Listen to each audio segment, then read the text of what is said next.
आज हम लोग कक्षा 11 में दूसरे पार्ट में हम पढ़ेंगे समुच्चय के प्रकार, यानी समुच्चय के प्रकार, यानी समुच्चय कितने प्रकार के होते हैं आइए देख ले रहे हैं। पहला हमारा है एकल समुच्चय। एकल समुच्चय, इसके पहले आपको परिभाषा भी बता दें। समुच्चय क्या होता है? किसी एक ही प्रकार के अवयवों का जो हम संग्रह करते हैं उसको, चाहे वो संख्या हो चाहे या कोई वस्तुएं हैं, उसी को हम क्या कहते हैं? समुच्चय कहते हैं। पहला आपका है एकल समुच्चय, सिंगल सेट। इंग्लिश में इसको हम क्या बोलते हैं? Single set. बिल्कुल आसान है।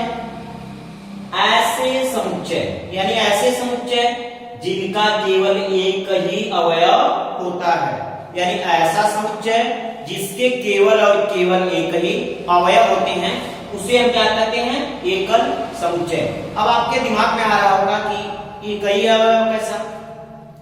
जैसे पृथ्वी का चक्कर लगाने वाले उपग्रह, तो कौन चक्कर लगाता है? सिर्फ चंद्रमा लगाता है, उसके सिवा कोई है और नहीं। इसलिए हमारा क्या हो गया? एकल समुच्चय। अब क्या हो गया कि भारत के प्रथम प्रधानमंत्री एकल समुच्चय, क्योंकि एक ही प्रधानमंत्री थे ना। लेकिन अगर हम मंत्री कह दें, मुख्यमंत्री कह दें भारत के, तो बहुत सारे राज्यों के अलग अलग मुख्यमंत्री हैं, इसलिए यह एकल समुच्चय नहीं है।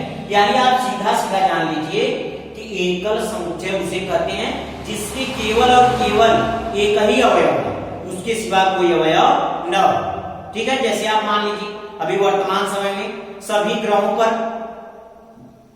आपके पृथ्वी पर जीवन पाया जाता है, तो ये आपका क्या है? एकल समुच्चय। क्यों? क्योंकि यह एकल है, मतलब इसके सिवा और किसी भी ग्रह पर नहीं पाया जाता है। अब देखिए हमारा क्या है? दूसरा है हमारा, देखिए उदाहरण में हमने लिखा था भारत के पीएम, प्रधानमंत्री, सीएम, यानी आपके ठीक सीएम तो गलत हो सकता है, सॉरी, क्योंकि सीएम अलग अलग हो सकते हैं, राज्य के लिए सही हो सकता है। अब देखिए क्या रहा है कि परिमित समुच्चय, जिसको हम कहते हैं फाइनाइट सेट। परिमित मतलब जिसको हम काउंट कर सकते, ऐसे समुच्चय जिनकी हम गणना कर सकते हैं। देखिए लिखा है कि किसी समुच्चय में संख्या परिमित हो तो उसे परिमित समुच्चय कहते हैं। कह रहा है कि यदि किसी समुच्चय में संख्या उसकी क्या हो? परिमित। परिमित मतलब जिसको हम सीमित, जिसको हम काउंट कर सकते हैं, वह क्या कहलाता है? हमारा परिमित समुच्चय कहलाता है। जैसे देख लीजिए उदाहरण में समुच्चय आपका 1 2 3 4 5 यानी नेचुरल नंबर, प्राकृतिक संख्या है, तब क्या है इसका समुच्चय हम काउंट कर सकते हैं। जैसे ए बी सी आपका डी तक दिया है, तो आप क्या है?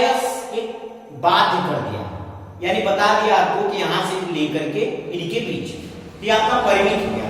क्यों? क्योंकि परिमित का मतलब होता है कि हम उसकी गणना कर सके।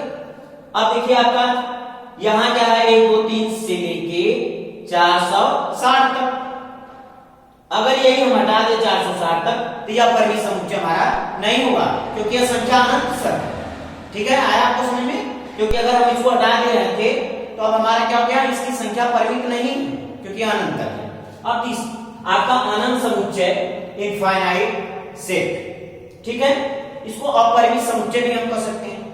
अब क्या कह रहा है कि यदि किसी समुच्चय में संख्या अनंत हो तो वह अनंत समुच्चय कहलाता है। कह रहा है कि अगर किसी सेट में उसकी संख्या कितनी हो? अनंत, तो उसको हम क्या कहते हैं? अनंत समुच्चय या अपरिमित समुच्चय। परिमित अपरिमित में अंतर बस इतना ही है कि परिमित में संख्या आपको निश्चित दिया है और इसमें क्या संख्या है? अनंत तक। जैसे उदाहरण देख लीजिए 1 2 3 4 5 अनंत तक है ना, यहां देखिए आपका संख्या, यहां भी वही संख्या, लेकिन क्या है? यह लिमिट में है, यह क्या है? अनंत तक है।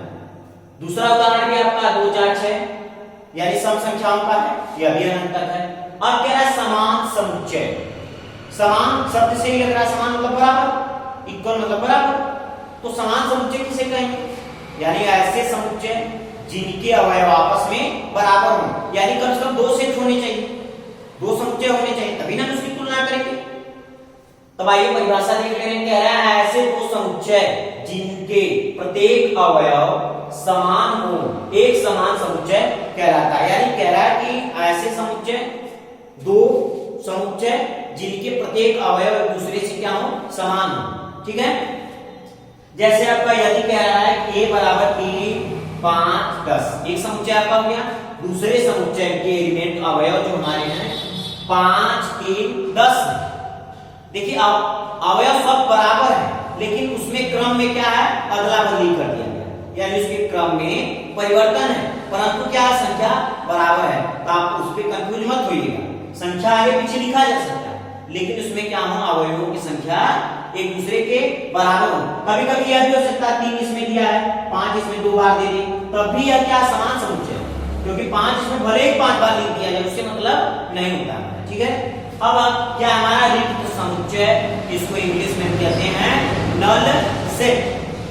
कह रहा है ऐसा समुच्चय जिनमें कोई अवयव न हो, यानी कह रहा है ऐसा समुच्चय जिसमें कोई अवयव न हो, मतलब कोई किसी प्रकार का उसमें अवयव न हो, उसी को क्या कहते हैं, रिक्त समुच्चय कहते हैं। रिक्त मतलब खाली समुच्चय, यानी कि कोई भी एलिमेंट हमने उसमें नहीं ले रखे हैं। ठीक है, अब जैसे कह रहा है कि इसको हम 5 बार प्रदर्शित करते हैं, और कह रहा है कि x स्क्वायर इक्वल टू 4, कह रहा है x स्क्वायर इक्वल टू 4, कह रहा है x का वर्ग जो है 4 है, कह रहा है x एक विषम संख्या है। क्या संभव है, 2 का ही वर्ग 4 होता है, तो 2 तो विषम संख्या है, इसलिए क्या हो गया, यह रिक्त समुच्चय हो गया। जैसे और भी आपके उदाहरण हो सकते हैं, जैसे भारत के स्वतंत्रता के बाद प्रथम महिला प्रधानमंत्री तो थी नहीं, क्योंकि पुरुष थे, पंडित जवाहरलाल नेहरू कौन थे, पुरुष थे, इसलिए हमारा यह क्या हो जाएगा, वह रिक्त समुच्चय हो जाएगा। ठीक है, अभी क्या हो गया कि ऐसे मतलब हम कह सकते हैं कि ऐसे सेट लें जिसमें कोई अवयव न हो। जैसे मान लीजिए हमने नल सेट के लिए ले लिया इसमें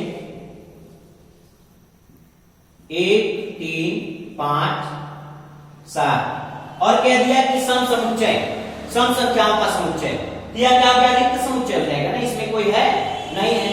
ठीक है, अब कह रहा उचित उप समुच्चय। उचित उप समुच्चय क्या होता है, इसको भी जान लीजिए। उप समुच्चय का मतलब होता है किसी समुच्चय का छोटा सा भाग, यानी उसी का उपभाग उप समुच्चय कहलाता है। जैसे देख लीजिए,